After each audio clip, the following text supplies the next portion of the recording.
लिखूंगा, तो वो कुछ भी पढ़ नहीं पाया। तो ये जो वाइट स्पेसेस हैं ये भी बहुत जरूरी है। ऐसा नहीं, ओके कंटिन्यू, यस, ऐसा नहीं है कि आप सुबह उठो और बस किताब उठाए और बस पढ़ते ही गए पढ़ते ही गए पढ़ते ही गए। आप 1 घंटा पढ़ते हो, उसमें आपका मैक्सिमम टाइम जो आपकी रिसर्च कहती है वो 40 से 45 मिनट होता है, जब तुम मैक्सिमम प्रोडक्टिव होते हो। ठीक है, अगर तुमने पूरा 1 घंटा भी किताब खोली है और तुम पढ़े भी जा रहे हो, तो 45 मिनट तुम्हारा दिमाग मैक्सिमम वर्क करेगा। तो है छोटे छोटे गैप्स इन बिटवीन। हो सकता है तुम 1.5 घंटा लगातार पढ़ सकते हो सकता है तुम 2 घंटे लगातार पढ़ सकते हो, पर वो 2 घंटे पढ़ना मतलब पढ़ना, उसमें तुम्हारा दिमाग कहीं और नहीं भटका। तुमने नहीं सोचा कि अच्छा उसने कितना कर लिया होगा, या तुमने नहीं सोचा कि ओ शिट मेरा तो ये इतना सारा सिलेबस रहता ही है, कुछ और नहीं सोचा, केवल पढ़ाई करी। ठीक, वो 1 घंटा, उसके बाद have a break for 5-10 minutes, खुद को ब्रेक दो, कुछ और कर लो, थोड़ा सा टीवी देख लो। मेरे लिए बेस्ट ऑपरेट करता था, मैं बीच में सो जाती थी 10 मिनट। अगर मैंने 1 घंटा पढ़ाई करी, 10 मिनट आई यूज टू स्लीप। और दिस ऑल्सो रिसर्च सेज कि तुम जो छोटे छोटे गैप्स और नैप्स बीच में लेते हो, उससे तुम्हारा ब्रेन तुम्हारी इंफॉर्मेशन को अच्छे से प्रोसेस करता है। मतलब जितना तुमने पढ़ा, उसके बाद अगर तुमने 10-12 मिनट के लिए तुम सो भी गए, तो तुम्हारे ब्रेन को वो इजी होगा उस इंफॉर्मेशन को प्रोसेस करना, और वो तुम्हें वो वाली जो चीजें हैं वो लॉन्गर रन तक याद रहेंगी। तो always have, right? Okay, ma'am. Next please. Okay ma'am. Okay, ma'am.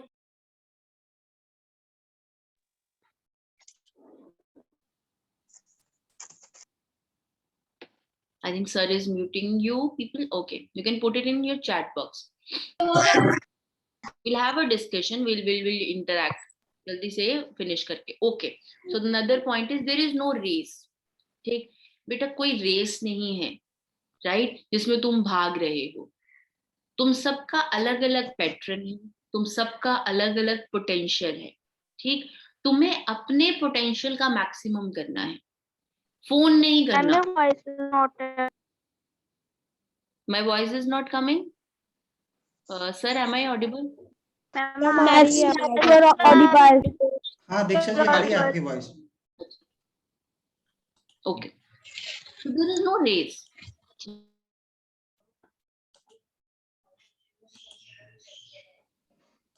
Okay, race नहीं है कि तुम्हें भागना ही है। पेपर से पहले कभी भी दोस्त को फोन करके नहीं पूछना कि तुम्हारा कितना सिलेबस हो गया। अच्छा तुमने 8 चैप्टर कर लिए, उसने चाहे 10 भी कर लिए हो, ठीक, तुम्हारे तो 10 भी कर लिए हो चाहे, पर तुम्हारे तो उतने ही हुए ना, 0 ही। तुमने तो अभी शुरू ही नहीं किया है। ठीक है, तो कभी भी अपने आप को किसी और से कंपेयर नहीं करना। ठीक है, हाँ, you can ask your questions बेटा here, one by one we can have it. ठीक है, ओके, तो देयर इज नो रेस। सबकी अपनी अपनी जर्नी है, सबने अपनी अपनी तरह से तैयारी करनी है, सबके अपने अपने नंबर आने हैं। अभी के लिए क्या लगता है ना कि तुम सब लोग एक ही क्लास में हो, है ना, और एक ही आप लोगों ने पेपर देना है, एक ही टीचर करना है। ठीक है, और पर तुम्हारी लाइफ जर्नी अलग है, दिस इज वेरी छोटा सा पोर्शन ऑफ योर लाइफ। ठीक है, ऐसा नहीं सोचना है कि बस इसको काट के आगे निकल जाऊं, फिर तुम सिर्फ उसी को ही काट पाओगे। तुम्हें ये करना है कि मैं अपना बेस्ट दूंगी, मैं अपना 100% जितना मेरा पोटेंशियल है उतना मैं अचीव करूंगा या करूंगी। You are not part of any kind of race, right? Sir next.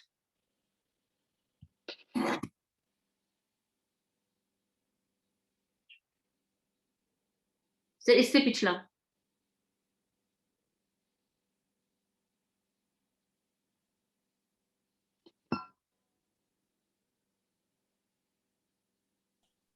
यही है दीक्षा जी नेक्स्ट। सर वो टॉक टू योर पेरेंट्स वाला इससे अगला था। Yes, maybe sir. Okay sir, thank you. Okay, दूसरी चीज जो तुम्हें एग्जाम्स में नहीं करनी है, that is don't hang over on your last paper. मतलब कि शायद तुम्हारा मैथ्स का पेपर या एसएसटी का पेपर आज था और वो अच्छा नहीं हुआ, ठीक है, अब तुम्हारा परसों साइंस का पेपर है, राइट। अब ये नहीं सोचते रहना कि हाय हाय मेरा तो मैथ्स का पेपर इतना खराब हो गया, इतना खराब हो गया, रोते रहे आके मैंने तो इतनी तैयारी करी थी, ये तो खराब भी चला गया, और तुमने उसके चक्कर में अपना साइंस का पेपर भी खराब कर लिया। जो हो गया वो हो गया, ठीक है। अब तुम नहीं जा सकते वापस उसको ठीक करने के लिए, तुम मार्क्स ठीक करने के लिए नहीं जा, तुम कुछ नहीं कर सकते, ठीक है। अब तुम्हारा वो हो चुका, तुम्हारी एग्जाम की शीट्स जा चुकी, तो पुराने पेपर की परेशानी नहीं लेनी है। जो पेपर दे के आ गए, जो भी दे के आ गए, ठीक, अब वो हो गया, राइट। अभी नेक्स्ट पेपर के लिए प्रिपेयर करना है, जो भी तुम्हारे इन हैंड है, ठीक। The things which are in hand, only those things need your attention. मतलब कि जो चीजें तुम्हारे हाथ में है, केवल उन्हीं चीजों के बारे में सोचना और उसको करने के लिए रिक्वायर्ड एक्शन देना। उसके अलग, उसके अलावा क्या हो रहा है, अच्छा ये मेरा खराब चला गया है, ये मेरा अच्छा नहीं हुआ, ये मेरा अच्छा नहीं जाने वाला, ये कुछ नहीं सोचना। और पुराने पेपर का तो बिल्कुल नहीं सोचना, ठीक। Sir next slide. Okay, the other is talk to your parents and teachers. अपने माँ बाप से और अपने टीचर से बात करो, ट्रस्ट अस। हम लोग भी इसी सिचुएशन से निकले हैं, हमने भी एग्जाम्स दिए हैं, हमारे भी बोर्ड एग्जाम्स हुए हैं, हम भी परेशान हुए, हम भी नर्वस हुए हैं, हर इंसान होता है, ठीक। You are not an exception. ऐसा नहीं कि सिर्फ तुम हो रहे हो। हर बंदा जो पढ़ाई करता है, जो मेहनत करता है, स्वामी विवेकानंद लिखते हैं कि अगर कि कोई इंसान ऐसा कहता है कि उसे किसी लक्ष्य को अगर वो प्राप्त नहीं कर पाया तो उसे बुरा नहीं लगा, तो इसका मतलब उसने वो लक्ष्य को प्राप्त करने के लिए मेहनत ही नहीं की। मतलब अगर आपने किसी भी चीज के लिए मेहनत की है तो तुम्हारे मन में वो परेशानी आएगी कि अच्छा मैंने तो मेहनत की थी, नहीं हुआ, या हाय पता नहीं नहीं होगा तो क्या होगा। It is okay, it is okay, सब लोगों को होता है, पर वो इतना नहीं होना चाहिए कि वो तुम्हारे जो एक्शन प्लान्स हैं, जो तुम्हारी पढ़ाई है, उसको वो खराब कर दे। उसके लिए talk to your parents, talk to your teachers, उनसे बात करो कि मुझे ऐसा ऐसा फील हो रहा है, मैं कैसे इसमें एक्ट करूं, right. Take advices from them. Sir next करना। Talk to yourself. सबसे इंपॉर्टेंट, खुद से बात करो, खुद को बताओ कि मेरे में ये कमियां हैं, जिसको हम बोलते हैं सेल्फ अवेयरनेस। मतलब मुझे ये पता होना चाहिए कि मेरी क्या अच्छी आदतें हैं, मेरी क्या बुरी आदतें हैं, मेरी कौन सी अच्छी आदत ऐसी है जिसकी वजह से मैं एग्जाम में अच्छा स्कोर कर जाऊंगी, और मेरी कौन सी वो आदतें हैं जिसकी वजह से शायद मेरी पढ़ाई खराब हो रही है। वो टीवी देखना हो सकता है, वो फोन चलाना हो सकता है, पहले वो पहचानना। ये नहीं कि तुम 1 घंटा पेपर लेके तो बैठे थे पर पढ़ाई तुमने कुछ नहीं की, पर तुम दिमाग में सोचे मैं तो 1 घंटा किताब लेके बैठी थी, माँ बाप भी बोल रहे हैं कि भाई बच्चा तो हमारा पूरा दिन पढ़ाई करता है, बट उसमें तुम पढ़ तो नहीं रहे हो, तुम नीचे कॉमिक पढ़ रहे हो, तुम उसके साइड में डायग्राम्स बना रहे हो, तुम कुछ कुछ सोचे जा रहे हो, तुमने 5 बार फोन उठा लिया बीच में, ठीक। वैसा नहीं करना है। यू शुड नो कि क्या तुम्हारी अच्छी चीजें हैं, क्या तुम्हारी बुरी चीजें हैं। और दूसरा, अगर तुम अच्छे से कर रहे हो then pat yourself also, which is celebrating myself. मतलब खुद को आश्वस्त भी करना कि very good, very good Diksha, मैं बहुत अच्छा कर रही हूँ, वेरी गुड कोमल, मैं बहुत अच्छा कर रही हूँ, ठीक है। खुद को आश्वस्त भी करना कि मैं अच्छा अपने लिए कर रही हूँ, मैं अच्छे से पढ़ाई कर रही हूँ, right. Talk to yourself is very important. Sir अगला please. And help your friends. अगर आप किसी की मदद नहीं कर सकते हैं तो उसके लिए चीजों को मुश्किल भी मत करना, ठीक है। मान लीजिए आपको किसी का फोन आया, आपको पूछा भाई ये कितना हो गया अर्श आपका, आपने आगे से बता दिया कि मेरा तो भाई साहब 8 चैप्टर कर लिया, तेरा तो कुछ हो, अच्छा तेरे को ये भी नहीं आता, ओ तेरे को तो ये भी नहीं आता। ऐसा नहीं करना। Help your friends, be a positive influence. मतलब आपकी मौजूदगी उनकी लाइफ को अच्छा सॉर्ट करनी चाहिए, इसी का मतलब दोस्त है। अगर किसी को कोई सब्जेक्ट नहीं आता, कोई टॉपिक नहीं आता, आपको आता है और आपके पास इतना टाइम है, ये नहीं कि अपना छोड़ दो और आज तुझे पढ़ाती हूं मैं, ऐसा नहीं करना। पर अगर तुम्हारे पास टाइम है तो तुम क्या करोगे, तुम उनको भी बता दोगे मैं टीचर हूँ, बच्चों को पढ़ाती हूँ, एंड ट्रस्ट मी, जब तुम किसी को पढ़ाते हो ना, तुम्हें इतनी सारी चीजें समझ में आती है जो तुम्हें पढ़ते वक्त भी समझ नहीं आती। और तुम्हें हमेशा याद रहती हैं। अगर तुम किसी को कोई भी टॉपिक पढ़ाते हो, दिस इज माई एक्सपीरियंस, ठीक, तो अगर तुम्हारे पास टाइम है, तुम्हारे किसी दोस्त को कोई चीज समझ में नहीं आ रही है, तो हेल्प योर फ्रेंड। और अगर तुम्हारा दोस्त तुम्हें ये कह के फोन कर रहा है कि भैया मेरा हो नहीं रहा, tell your friend you can do it, because this is what friends do, right. Sir next करना। ओके, एक्सपेक्टेशंस, बहुत सारी एक्सपेक्टेशंस है। बोर्ड पेपर्स में तो और भी बहुत सारी होती है। हमारे बच्चे को तो 98% आनी चाहिए, हमारे बच्चे को तो 100% आनी चाहिए। I tell you little story. मेरे 10th में I was a state topper, मैं पूरे पंजाब में फर्स्ट आई, ठीक है। मेरे सब मार्क्स 100/100, 99, 98 ऐसे आए। और हमारे घर में एडिटर्स आए, फोटो खींचने वाले। मेरी इंटरव्यू हुई, जैसे तुम देखते हो टीवी में कि बेटा तुम्हें कैसा लग रहा है टॉप करके, तुम किसको श्रेय देना चाहती हो। मैंने कहा मम्मी पापा को, टीचर्स को। उसके बाद अगले दिन रिजल्ट आया, क्योंकि एक दिन पहले तुम्हारे घर में आ जाते हो फोटो खींचने के लिए, जो बच्चों की आती है, ठीक है। तो जो वो शर्मा जी की बेटी की तुम लोग बात करते हो ना, वो मैं थी, ठीक है। पर वो शर्मा जी की बेटी के लिए भी हमेशा there will be a Gupta ji का लड़का, सिंह जी का लड़का, कोई ना कोई कंपैरिजन करने के लिए हमेशा होगा, ठीक। तो ऐसा ऐसा कहानी हुई और लोग आए और मेरी इंटरव्यू हुई, मैं बहुत खुश कि भाई मैंने तो टॉप कर लिया। जैसे ही वो लोग गए, मेरा एग्जाम आया, मेरे हाथ में नंबर शीट आई और सब में मेरे 98, 99 ऐसे। और एक फिजिकल एजुकेशन का पेपर था जिसमें मुझे याद है मेरे 85 आए, क्योंकि उसमें से 10 नंबर जो थे वो नेशनल प्लेयर या स्टेट प्लेयर को मिलने थे, वो मुझे मिलने ही नहीं थे, वो मैं थी नहीं। मेरे पापा ने कहा बाकी सब तो ठीक है, ये फिजिकल एजुकेशन में भी पूरे आ जाते ना तो और भी अच्छे नंबर बन जाते, all the was a topper. तो वो जो एक्सपेक्टेशंस है वो कभी खत्म नहीं होती हैं। बट तुम्हें क्या याद रखना है, तुम्हें याद रखना है कि मैंने अपना मैक्सिमम दिया, मैंने अच्छे से किया। अब मुझे ये पता था कि मैं कोई स्टेट एथलीट नहीं हूं, तो मुझे वो 10 नंबर तो कभी मिलने ही नहीं थे, तो वो मेरे हाथ में ही नहीं थे, ठीक है। तो वो नहीं आए तो चलेगा, पर अगर वो मेरे हाथ में है तो मुझे वो भी करने थे, राइट। सो एक्सपेक्टेशंस होंगी, पर तुम्हें कैसे उनसे वो डील करना है, तुम्हें उनके बारे में ज्यादा नहीं सोचना है, तुम्हें बस अपनी पढ़ाई करनी है और अपना बेस्ट देना है। Sir next. और बिल्कुल परेशान नहीं होना है, परेशानी होगी, इट इज ओके, ठीक। आपको पता है जो एपीजे अब्दुल कलाम जी थे वो पायलट बनना चाहते थे, he always wanted to be a pilot. उन्होंने पेपर दिया, 7 बच्चे सिलेक्ट होने थे, वो 8 में थे। उनको बोला कि आप सेलेक्ट नहीं हो सकते, you are not eligible for this job. वो बहुत ज्यादा परेशान हो गए, उनको लगा कि मेरी तो लाइफ ही खत्म हो गई है, अब मैं क्या करूंगा, मैं तो इस पेपर के लिए इतनी देर से तैयारी कर रहा था, ये तो मेरा हुआ ही नहीं, अब मैं क्या करूंगा। पर बाद में we all know that he became a president. वो पायलट बनना चाहते थे और उनको बोला गया तुम उसके लिए एलिजिबल नहीं हो, एंड देन सी वो क्या बन गए, ठीक। तो हमेशा कोई बात नहीं, अगर तुमने पढ़ाई करी वो तुम्हारा नहीं हुआ, इट इज ओके, परेशान नहीं होना है। तुम मैच खेलते हो, मैं देख रही थी कुछ लोगों ने वो मैच की फोटो लगाई हुई थी, बॉल आती है, होता है ना कई बार कि कोई बॉल धोनी भी छोड़ देता है कि नहीं लूंगा, अगली बॉल पे छक्का भी मार देता है।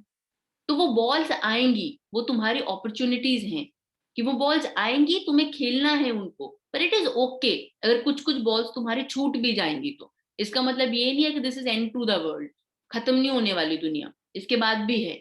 अगली बार पढ़ाई करो, अगली बार तैयारी करो, there is always a next time, remember, हमेशा अगली बार आएगा।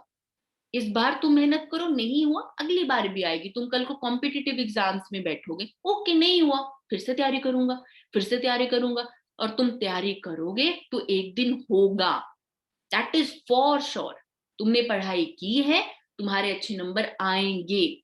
ऐसा नहीं होगा कि कुछ ऐसा 360 डिग्री घूम जाएगा, हो सकता है बहुत अच्छे ना आए, पर आएंगे, राइट। तो परेशान नहीं होना है, it is okay. Sir next please. और ऐसा भी नहीं कि तुम ऐसे हो जाओ मस्त चिल करने लोगे, मैम ने बोला परेशान नहीं होना, कोई बात नहीं, एक बॉल छूट भी गई तो कोई बात नहीं, तुम किताबें छोड़ो और पढ़ाई छोड़ दो, ऐसा भी नहीं है।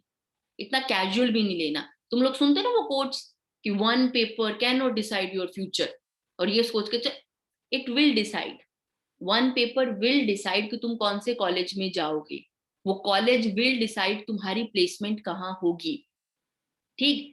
इसका मतलब ये भी नहीं है कुछ वो डिसाइड नहीं करने वाला, that piece of paper is going to decide. Casual मतलब ऐसा ही आराम, जैसे ये कर रहा है ना, ये डॉगी चिल कर रहा है, कि मैंने बोला कि स्ट्रेस नहीं लेना तो बस तुम चिल मोड में चले गए कि अब नहीं पढ़ाई करते। अब मैम ने बोला तो क्या हो गया, इसमें तो क्या ही है, एक पेपर ही तो है, एक पेपर थोड़ी ना बताएगा कि मैं क्या बनने वाला हूँ। देखो तो अब्दुल कलाम तो पायलट बनना चाहते थे, नहीं बने तो नहीं बने, तो क्या हो गया, प्रेसिडेंट बन गए। ऐसा भी नहीं करना, उन्होंने मेहनत की थी, तब उनका नहीं हुआ तो कोई बात नहीं, तो तुम्हें भी मेहनत करनी है, राइट। Sir next. तो are you ready, that's I think second last slide, yes. तो आर यू रेडी मतलब कमिटमेंट, मतलब खुद से आज तुम्हें प्रॉमिस करना है, ठीक। इस लेक्चर के बाद प्रॉमिस योरसेल्फ कि भाई आज से मैं पढ़ाई शुरू करूंगा, आज से मैं टाइम टेबल बनाऊंगा, आज से मैं ये जो भी टीवी देखता था मैं देखना बंद करूंगा, आज से मैं स्ट्रेस कम लूंगा, आज से मैं मेहनत ज्यादा करूंगा। आज ही खुद से प्रॉमिस करना, make a commitment today, right. Sir next. And believe yourself, ये क्या लेके जा रहा है, पर्ची लेके जा रहा है, ठीक। क्या लिख के, you can do it. The only thing, जो ओनली तुम्हारी पर्ची है जो तुम्हारे साथ जाएगी, वो तुम्हारा आत्मविश्वास है कि तुमने जो पढ़ाई करी है तुमने अच्छे से करी है, और अब मैं अच्छे से ही लिखूंगा और मुझे कुछ पेपर में जाके नहीं भूलेगा। लगता है ना सब भूल रहा है पेपर से, कुछ नहीं भूलेगा, तुम्हारे दिमाग में है, वो इरेज नहीं हुआ, ठीक। It is there in your brain. खुद पे विश्वास रखना कि मैं कर सकता हूं या मैं कर सकती हूँ, मुझे आता है, मैंने पढ़ा है, मुझे आता है, right. Believe in yourself. So next. So this is a Bhagavad Gita का कोटेशन, जिसमें भगवान श्री कृष्ण अर्जुन को जब उपदेश देते हैं, तो तुम सबने सुना होगा, कर्मण्यवाधिकारस्ते मां फलेषु कदाचन मां कर्म फल हेतु भ्रूमाते सत्कोस्तव कर्मणि। मतलब कि मेहनत करना तुम्हारा अधिकार है, फल पर तुम्हारा अधिकार नहीं है। अर्थात कि तुम्हें मेहनत करनी है, जो हम सुनते हैं मेहनत करो फल की इच्छा मत करो, तुम्हारे हाथ में है अपना 100% देना, उसके बाद क्या आएगा वो इट इज ओके, वो अच्छा है बुरा है वो क्या है तुम्हें नहीं सोचना है। वो शाहरुख खान का डायलॉग है ना कि जब तुम किसी चीज को शिद्दत से चाहने की कोशिश करते हो सारी कायनात तुम्हें मिलाने को लगती है। एक्चुअल में वो एक पुस्तक है एल्केमिस्ट करके, उसका सेंटेंस है जो शाहरुख खान ने चोरी किया है, ठीक है। एल्केमिस्ट बुक है, उसमें वो लिखता है कि अगर तुम किसी भी चीज को लेके मेहनत करते हो तो वो तुम्हें मिलेगा, ये इस्टेब्लिश्ड है कि अगर तुमने मेहनत की है तो तुम्हें मिलेगा, ठीक। हो सकता है कभी कभी ना भी मिले, पर मैक्सिमम टाइम मिलेगा। थोड़ा बहुत हो सकता है 100% ना आए, 90 आ जाएंगे, हो सकता है 90 ना आए 80 आ जाएंगे, कम आ सकते हैं, इट इज ओके, पर तुम फेल नहीं होगे ये फॉर श्योर है, ठीक है। पर तुम्हें उसके बारे में ज्यादा सोचना नहीं है, ठीक है, कि भाई आने ही चाहिए, मैंने पढ़ाई की थी, मैंने 99% लगाई थी, वो मैम ने बोला था लगा दो पेपर, और 99% तो मेरे आने ही चाहिए। कोई बात नहीं, तुमने मेहनत की थी 99 कितनी, हो सकता है 97 आ जाए, हो सकता है 94 आ जाए, उसकी परेशानी नहीं लेनी है, ठीक। अपना कर्म करना है, विच इज योर ड्यूटी, कि मैंने पढ़ाई की है, उसके बाद जो होगा वो देखा जाएगा, वो तुम्हारे हाथ में नहीं है, इसलिए परेशान नहीं होना है, right. Sir next.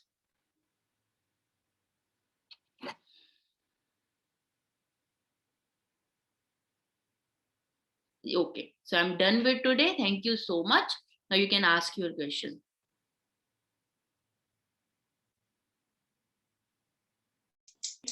Ma'am ma'am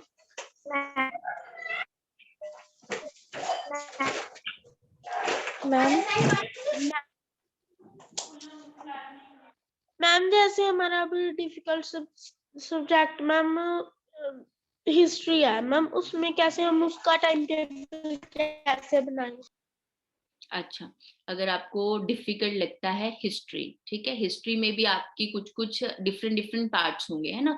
अगर आप मुझे अगर 8th क्लास का मैं अगर अपना सिलेबस याद करूं, तो देयर वर सिंधु घाटी की सभ्यता या फिर इंडियन हिस्ट्री होगी, तो कुछ पोर्शंस तुम्हें उसमें से आसान लगेंगे, कुछ पोर्शंस तुम्हें उसमें से थोड़े मुश्किल लगेंगे। ठीक है, सारे टॉपिक्स को अपनी कॉपी पर लिख लो कि ये टॉपिक्स हैं हिस्ट्री के, और ये मुझे आसान लगते हैं, ये मुझे मुश्किल लगते हैं। ठीक, सबसे पहले जब हिस्ट्री की तैयारी शुरू करो, एक दो आसान टॉपिक पढ़ लो। ठीक है, कि भाई ये मुझे आता है, ये मुझे आता है, डन। उसके बाद मुश्किल टॉपिक्स को पढ़ना शुरू करो। उसमें जो भी डाउट्स हैं, मान लीजिए आपने एक चैप्टर पढ़ा, उसमें तुम्हें कुछ 10-20 डाउट्स आए, उनको अपनी नोटबुक पे लिख लो जब तुम सेल्फ स्टडी कर रहे हो। ऐसा नहीं कि एक चीज समझ में नहीं आई तो वहीं रह जाना, उसको नोटबुक पे लिख लो, ये मुझे समझ में नहीं आया। फिर वो अपने टीचर से पूछो कि मैम मुझे ये समझ में नहीं आया, या मुझे ये समझ में नहीं आया।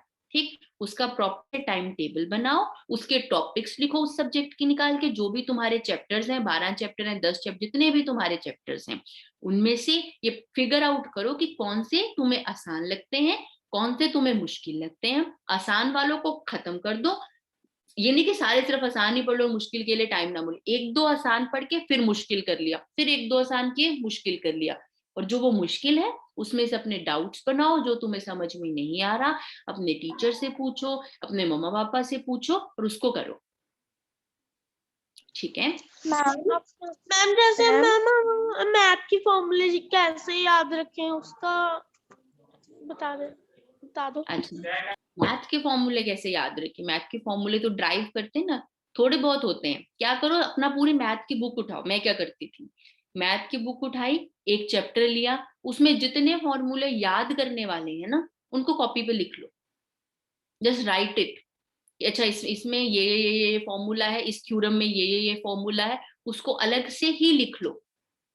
तो तुम्हारे पास एक ऐसे 10-12 पेज बन जाएंगे, 10-12 भी नहीं बनेंगे, मैक्सिमम तुम्हारे पास 2 या 3 पेज बनेंगे। ठीक, जिसमें तुम्हारे आगे पीछे करके जितने पूरे मैथ में फॉर्मूले वो सारे आ जाएंगे। एक बार जब भी तुम पढ़ाई करने बैठते हो, उससे पहले 10 मिनट उन फॉर्मूलाज को रोज देख लिया, आगे पीछे करके कौन सा क्या है, अच्छा इसमें ये है, इसमें रोज बस उनको एक बार पढ़ लिया। तुम्हारे पास 3-4 अगर महीने तुम्हें आराम से याद हो जाएंगे जब तक तुम पहुंचोगे।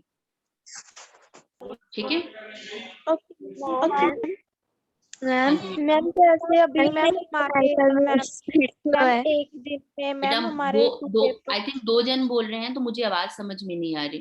मैम एम और गोल में क्या डिफरेंस होता है? अच्छा, एम और गोल में क्या फर्क होता है? तो अगर मैं बाय डेफिनेशन जाऊं, अगर मैं एम और गोल की तुम्हें डेफिनेशन बताऊं, तो goal is a set target that a person wants to achieve. ठीक, and an aim is determined course that a person sets to achieve a target. मतलब कि गोल तुम्हारा अल्टीमेट एम है। ठीक, मतलब क्या कि गोल तो वो चीज है जो तुम्हें अचीव करनी है। मान लीजिए तुम्हें एग्जाम में 100% नंबर लाने हैं, ठीक है, और एम वो सेट कोर्स है, वो तुमने जो एक एक करके एक्शन लिया अपने उस गोल तक पहुंचने के लिए। ठीक, अब तुम्हारा वो गोल छोटा भी हो सकता है, बड़ा भी हो सकता है। मतलब आज मैंने सोचा कि मैं एक चैप्टर कंप्लीट करूंगी, ये भी तुम्हारा गोल है। और मैंने ये सोचा कि मैं 98% मार्क्स लेके आऊंगी, ये भी तुम्हारा गोल है। ठीक, दोनों ही चीजें, it can be short term also and it can be long term also. और एम है जो तुमने पूरा उसको अचीव करने के लिए सब कुछ किया, तुमने पढ़ाई की, तुम सुबह उठे, तुमने ये किया, पूरा वो कोर्स जो तुमने उस लक्ष्य तक पहुंचने के लिए किया, that is your aim. Okay, I can see Navdeep Kaur raising her hand and Jachna. Ma'am हमारे मैम अभी 23 से मैम हमारे एक दिन में मैम 2 पेपर होंगे, और मैम उनमें से मैम हमारा जो फर्स्ट पेपर है मैम वो मैथ का होगा। तो मैम जो हमारे अभी पेपर्स होंगे मैम वो एमसीक्यू टाइप होंगे। तो मैम मैथ्स की एमसीक्यू टाइप क्वेश्चंस कैसे करें? अच्छा, मैथ के जो बेटा आपको एमसीक्यू टाइप क्वेश्चन आएंगे वो आपके मोस्टली न्यूमेरिकल बेस्ड होंगे। ठीक है, आपकी कोई भी एक टर्म लिखी होगी, उसके नीचे आपको 4 कोई भी ऑप्शन दिए होंगे। ठीक है, सबसे इजी एग्जांपल कि find the radius of a circle. ठीक है, उसमें आपको उन्होंने वैल्यू दी होगी कि भाई ये डायमीटर की वैल्यू है। ठीक है, कि this if 10 is the diameter of a circle, what will be the radius of the circle. मान लीजिए ऐसा आपको कोई क्वेश्चन आया, तो आपको एमसीक्यूज आ गए 4, 5, 3, 2, आपको 4 ऑप्शन आ गए। अब अगर आपको उसका फॉर्मूला पता है कि डायमीटर 10 है तो रेडियस विल बी हाफ, तो डायमीटर बाय 2, तो तुम्हारा आंसर क्या है 5। ठीक, तो एमसीक्यूज में भी ऐसा नहीं है कि डायरेक्ट क्वेश्चन आएंगे, आपको जो भी आपके न्यूमेरिकल्स हैं, जो भी आपके फॉर्मूले हैं, उन्हीं में से ही क्वेश्चन आएंगे, उन्हीं को तुम्हें सॉल्व करना है, जो तुम्हारा आंसर आएगा उसको तुम्हें टिक करना है।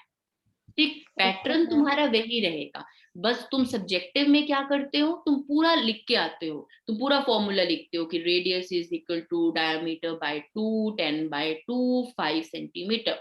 यहाँ तुम्हें बस 5 को टिक करना है, that is the only difference. Okay ma'am. Ma'am जब हम चैप्टर रीडिंग करते हैं तो मैम आपके पास कोई टिप है कि मैम चैप्टर रीडिंग कैसे कर सकते हैं हम मैम डीपली? चैप्टर रीडिंग मतलब थोड़ा मुझे इलैबोरेट करोगे? मैम जैसे हम मैम चैप्टर पढ़ते हैं तो मैम उनमें से मैम हम मैम ऊपर मैम जो होते हैं मैम मेन में मैम वो देख लेते हैं, मैम उस चैप्टर की मैम डीपली रीडिंग कैसे कर सकते हैं? अच्छा, तो कोई भी आप चैप्टर पढ़ते हो, मान लीजिए आप साइंस का पढ़ते हो, ठीक है, फॉर एग्जांपल तुमने पढ़ा नर्वस सिस्टम, ठीक है, नर्वस सिस्टम में साइंस का कोई चैप्टर बताना अपना, टेल मी सम चैप्टर जो तुम्हें आता है, फिर मैं उसमें से मैम बता। मुझे मैम सेल स्ट्रक्चर। अच्छा, मान लीजिए सेल स्ट्रक्चर तुम्हारा चैप्टर है, ठीक है, सेल स्ट्रक्चर में तुम्हारे सेल ऑर्गेनेलिज होंगे और तुम्हारा प्रोटोप्लाज्म और ये सब चीजें आएंगी, ठीक है। तो तुम्हें क्या करना है, सबसे पहले हर चैप्टर में से तुम नोट्स तो मुझे लगता है तुम्हें तुम्हारे टीचर्स ही देते होंगे, बट तुम्हें वो सबकी हेडिंग जो तुमने बड़ा ऊपर ऊपर से पढ़ लेती हूँ मैं, ठीक है, हेडिंग पढ़नी है, फिर उसके अंदर का भी पढ़ना है, उसको अंदर का पढ़ के अपने पेंसिल के साथ जो लाइन तुम्हें इंपॉर्टेंट लग रही है, मान लो माइटोकॉन्ड्रिया लिखा है, ठीक है, माइटोकॉन्ड्रिया के अंदर लाइन लिखी है, mitochondria is the powerhouse of the cell. अब ये इंपॉर्टेंट लाइन है, ठीक, उस इंपॉर्टेंट लाइन को टिक करना है, ठीक, क्योंकि इवेंचुअली तुम पेपर में पूरा नहीं लिख सकते ना चैप्टर, ऐसा तो नहीं कि तुम माइटोकॉन्ड्रिया के बारे में लिखा है कि आउटर मेम्ब्रेन है, इनर मेम्ब्रेन फोल्डेड इनटू क्रिस्टाई है, ठीक है, देन इंटर मेम्ब्रेन में फॉस्फोरिलेशन हो रही है, ये सब तुम इतना कुछ नहीं लिख सकते हो, ठीक है, तुम्हें उतना लिखना है जितना तुम्हारे लिए नीडेड है। उस चैप्टर को एक बार आराम से जस्ट वन गो में पढ़ो, एक बार पढ़ो अपने चैप्टर को, कोई मुश्किल चैप्टर लग रहा है एक बार उसको स्टक मत करो, पढ़ लिया, बंद कर दिया, ठीक, अगले दिन उसको फिर खोला फिर पढ़ा, अगले दिन उसको फिर पढ़ा फिर खोला फिर खोला फिर पढ़ा, 2-3 बार तुम पढ़ोगे, तुम्हें खुद ब खुद समझ में आ जाएगा कि कौन कौन सी इसमें इंपॉर्टेंट लाइनें हैं, ठीक, इसमें से क्या पूछा जाता है, तुम्हारे टीचर्स भी तुम्हें गाइड करेंगे, ठीक, उसको साथ साथ में अंडरलाइन करते गए, ताकि तुम्हें पेपर में फिर पूरा ना पढ़ना पड़े। ये काम जो है ये पेपर से पहले होना चाहिए, पेपर से एक दिन पहले नहीं। आज तुमने बुक खोली, सारे चैप्टर्स में से इंपॉर्टेंट लाइंस को टिक किया, 2-3 बार जो मुश्किल चैप्टर लग रहा है वो पढ़ लिया, हर बार तुम पढ़ोगे, हर बार तुम्हें कुछ उस चैप्टर में नई चीज दिखेगी फॉर श्योर, ठीक, तो 2-3 बार हर चीज को पढ़ना, right. Okay ma'am, thank you ma'am. Ma'am ma'am हाँ जी बेटा। अगर मेरे मैथ्स न्यूमेरिकल में स्पीड स्लो है तो मैं क्या करूं? क्या क्या बेटा? मैम मेरे मैथ्स न्यूमेरिकल में स्पीड स्लो है, सॉल्व करने में, तो मैं क्या करूं? प्रैक्टिस, प्रैक्टिस ही सबसे जरूरी है, और प्रैक्टिस से ही आपकी स्पीड बढ़ती है, ठीक, आप बार बार उसको करोगे, आपको याद होगा। आपका ब्रेन बेटा कैसे ऑपरेट करता है मैं आपको बताती हूँ। मान लीजिए कि आप अपने घर से अपने स्कूल तक जा रहे हैं, ठीक है, और मान लीजिए दो दो ऑप्शंस हैं, पहले तुम अपने घर तक अपने अपने घर से स्कूल जा रहे हो, और दूसरा तुम एक ऐसी मार्केट में जा रहे हो जहां तुम पहले कभी नहीं गए, ठीक है, और दोनों सेम डिस्टेंस पे है, एक पहली भी चीज 1 किलोमीटर दूर है, दूसरी भी चीज 1 किलोमीटर दूर है, ठीक है, तुमने पैदल चले, तुम अकेले हो, ठीक है, पैदल पैदल तुमने जाना है, 1 किलोमीटर दूर तुम्हारा स्कूल है, 1 किलोमीटर दूर वो मार्केट है। स्कूल का रास्ता तुम्हें पता है, मार्केट का रास्ता तुम्हें नहीं पता है, तुम्हें ज्यादा टाइम किस में लगेगा, मार्केट या स्कूल? मार्केट। मार्केट में। क्यों लगेगा? मार्केट। क्योंकि तुम्हें डायरेक्शन नहीं पता, तुम्हारी प्रैक्टिस नहीं है। स्कूल की तुम्हें पूरी प्रैक्टिस है कि यहाँ से ये गली का मोड़, यहाँ से ये गली का मोड़, फटाक से स्कूल पहुंच गई। मार्केट तुम पहली बार जा रहे हो, तो तुम्हें वो चीज सोच सोच के करनी है कि अच्छा यहाँ से मुड़ू ना मुड़ो, यहाँ से मुड़ू ना मुड़ो। अगर तुम 10-15 बार मार्केट में चली जाओगी तो फिर मार्केट भी सेम टाइम पे पहुंच जाओगी। तो इसमें तुम्हारा क्या डिफरेंट हुआ? Practice. Same goes for the numericals. अगर तुम उसे बार बार तैयार, कोई भी चीज अगर तुम बार बार करोगे तो उसमें तुम्हारी स्पीड बढ़ेगी ही बढ़ेगी। अच्छा, किसी ने चैट बॉक्स में बड़ा इंटरेस्टिंग क्वेश्चन पूछा है कि अगर तुम्हारे बच्चे फ्रेंड्स, अगर किसी को कुछ ना आता हो और वो तुम्हें बताए तो हमें बताना चाहिए? एथिकली बीइंग अ टीचर मैं कहूंगी नहीं बताना चाहिए, क्योंकि इस ऐसा करने से इसमें तुम्हारा नुकसान नहीं है, इसमें तुम्हारे फ्रेंड का ही नुकसान है, क्योंकि वो तुम्हारे भरोसे रहेगा। ठीक है, उसकी पढ़ाई करने में मदद करनी है, पेपर में चीटिंग कराने के लिए मदद नहीं करनी है। ठीक है, पढ़ाई करते वक्त उसको कोई टॉपिक समझ नहीं आ रहा, उसको समझाओ, पर उसको खुद पे डिपेंडेंट मत बनाओ। अगर वो तुमसे पेपर में पूछता है तो उसे खुद वो पढ़ के ही नहीं आएगा। आज तुम उसे बता दोगे, कल को वो नहीं पढ़ेगा। अब कल को तुम 10वीं में हो जाओगे, 12वीं में हो जाओगे, तुम्हारे कॉलेज अलग अलग हो जाएंगे, फिर उसे कौन बताएगा? कोई नहीं बताएगा। ठीक है, तो ऐसा नहीं करना है। Okay, I can see one more in hand, Jachna is here.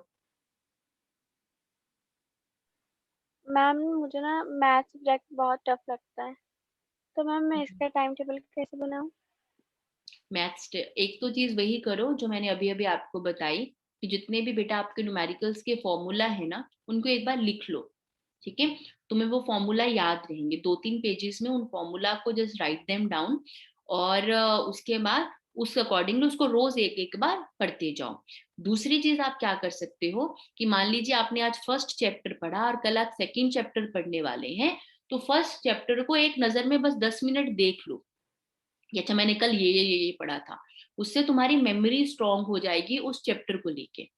ठीक है, तुम्हें याद रहेगा वो चैप्टर लंबे टाइम तक। दूसरी चीज तुम ये कर सकते हो कि साथ साथ रिवाइज करते रहो। तीसरी चीज मैथ में सबसे इंपॉर्टेंट है योर प्रैक्टिस। तुम जितनी बार बेटा न्यूमेरिकल्स को सॉल्व करोगे, जितनी बार तुम थ्योरम्स को सॉल्व करोगे, उतनी बार ही तुम्हारे को वो और इजिली फॉलो करेगा, क्योंकि पेपर में एग्जैक्ट तुम्हें इक्वेशन नहीं आएगी। ठीक है, वही सेम एग्जांपल कि अगर डायमीटर 10 तो रेडियस कितना, तो पेपर में तुम्हें वो 12 भी हो सकता है, वो तुम्हें 16 भी हो सकता है। तुम्हें तरीका पता होना चाहिए कि कैसे निकालते हैं। अगर तुम्हें अपनी बुक वाले एग्जाम्पल का तरीका पता है तो तुम वो सेम तरीका अपने उसमें लगा सकते हो और तुम इजीली निकाल सकते हो। ठीक है, और जो जो पार्ट्स नहीं आते हैं उनकी ज्यादा प्रैक्टिस करना। ऐसा नहीं कि उनको स्किप करके चले जाना कि मैंने नहीं करना, ये तो आता है, तो मुझसे होता है तो मैं करूंगी ही नहीं, ऐसा नहीं करना। उसको भी साथ साथ में करना।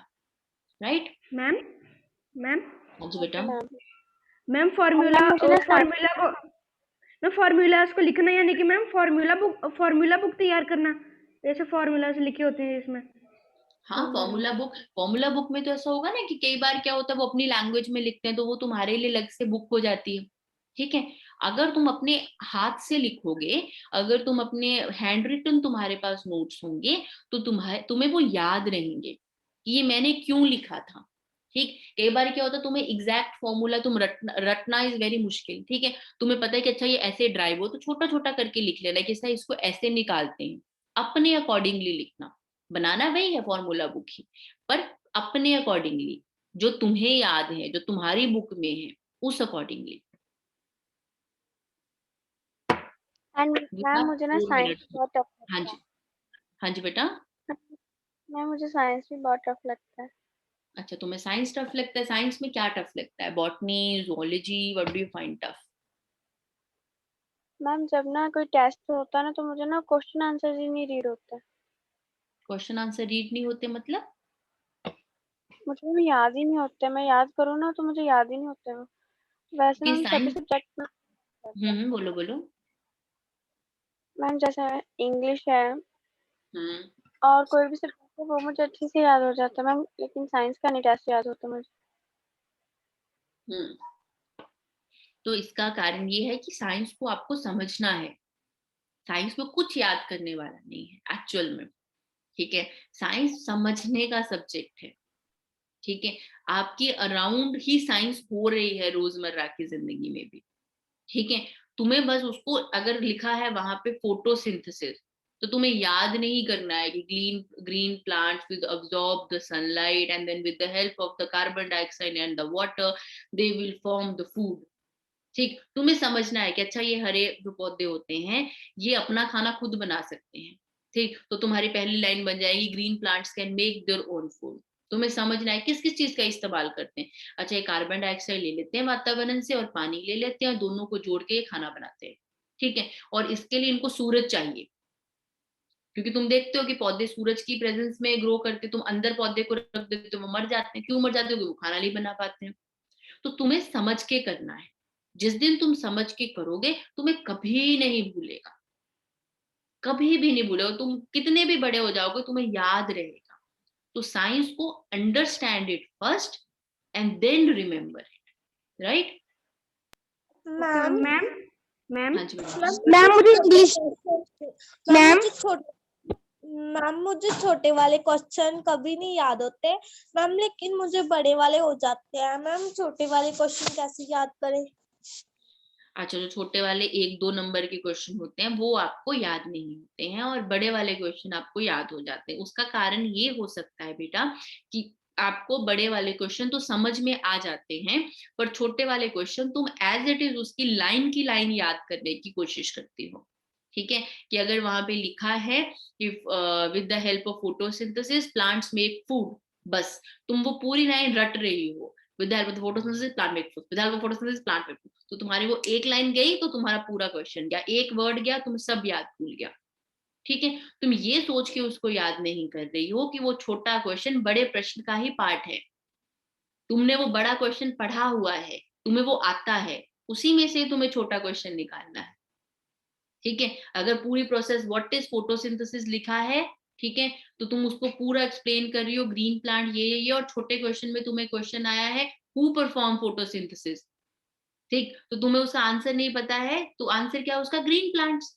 वो बड़े क्वेश्चन का ही पार्ट तुम्हारा छोटा क्वेश्चन है, ठीक है। अगर तुम समझ के करोगी तो वो तुम्हें अच्छे से याद हो जाएगा, छोटे क्वेश्चन को भी रटना नहीं है, उसका कॉन्टेक्स्ट याद रखोगी कि अच्छा ये उसमें से लिया गया है और ये ऐसे ऐसे है, एक स्टोरी बनाते हैं अपने दिमाग में हमेशा, हिस्ट्री पढ़ते हैं कुछ भी पढ़ते हैं हमेशा एक स्टोरी बना लो अपने हिसाब से कि अच्छा इसमें ये आया था, इसने आके ये किया, इसने आके ये किया, make a story of your own of every subject, every question, every topic, you will never forget it, ठीक। सर हमारे पास कितना टाइम है और I think the meeting is going to end in a minute. Ma'am just ma'am मुझे English grammar बहुत tough लगती है। अच्छा, वेरी नाइस।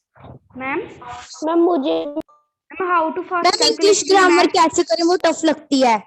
अच्छा, टफ लगती है इंग्लिश ग्रामर, टफ लगती है। अच्छा, ग्रामर में तो बेटा आपको देखो याद करना पड़ेगा, अब यू के साथ तो वर जाएगा, ठीक है, और आई के साथ तो वॉज जाएगा, तो जो बेसिक बेसिक आपके रूल्स हैं एक चार्ट बना लो। ग्रामर में तुम्हारे जो टेंसेस होते हैं